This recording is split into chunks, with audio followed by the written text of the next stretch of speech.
السلام علیکم پیارے بچوں، آج ہم ایک انٹرسٹنگ سی مارل سٹوری سنتے ہیں۔ اگر میری ویڈیو اچھی لگے تو پلیز میرے چینل کو سبسکرائب کر دیں، شکریہ۔ ایک دفعہ کا ذکر ہے کہ کسی جنگل میں ایک چڑیا کا گھونسلہ تھا۔ اسی جنگل میں ایک تتلی بھی رہتی تھی۔ تتلی کو اپنے رنگ برنگ پروں پر بہت غرور تھا۔ ایک دن چڑیا آم کی ڈالی پر بیٹھی جھولا جھول رہی تھی اور ساتھ میں گانا بھی گا رہی تھی۔ چو چو چو، میں ہوں جنگل کی رہنے والی، میرا گھر ہے آم کی ڈالی، چو چو چو۔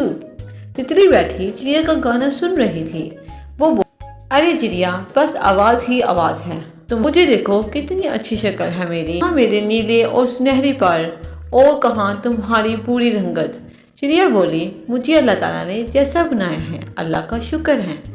درخت کے نیچے ایک بلی بھی تھی۔ ان کی باتیں سن کر اس کے کان کھڑے ہو گئے۔ چڑیا نے بلی سے کہا کہ میری آواز زیادہ خوبصورت ہے یا تتلی کی شکل؟ بلی نے کہا کہ مجھے بوڑھی کو نہ تو تتلی کی شکل نظر آتی ہے اور نہ ہی تمہاری آواز سنائی دیتی ہے۔ تم میرے پاس آ کر بیٹھ، شاید قریب سے آواز سنائی شکل دکھائی دے۔ درخت کی ڈال پر طوطا بیٹھا ہوا تھا۔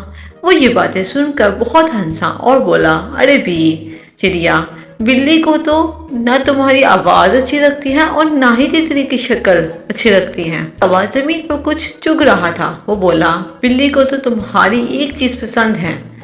بلی یہ سن کر بہت خفا ہوئی اور غصے سے بولے ہیں، اس جنگل میں کتنے بدتمیز پرندے رہتے ہیں، میں تو تمہیں پیار سے بلا رہی تھی اور یہ کہتے ہیں کہ میں تمہیں کھانا چاہتی ہوں۔ یہ سن کر طوطا اور کوا بہت ہنسے، کائیں کائیں کائیں ٹین ٹین ٹین۔ ابھی کوا اور طوطا دونوں باتیں کر رہے تھے کہ بلی نے موقع پا کر تتلی پر حملہ کرنے لگی، جو کہ پاس بیٹھی تھی۔ تو چڑیا بولی کہ تتلی بہن اڑ جاؤ۔ تو تتلی فٹ سے اڑ گئی اور درخت کے سبز پتوں میں چھپ گئی۔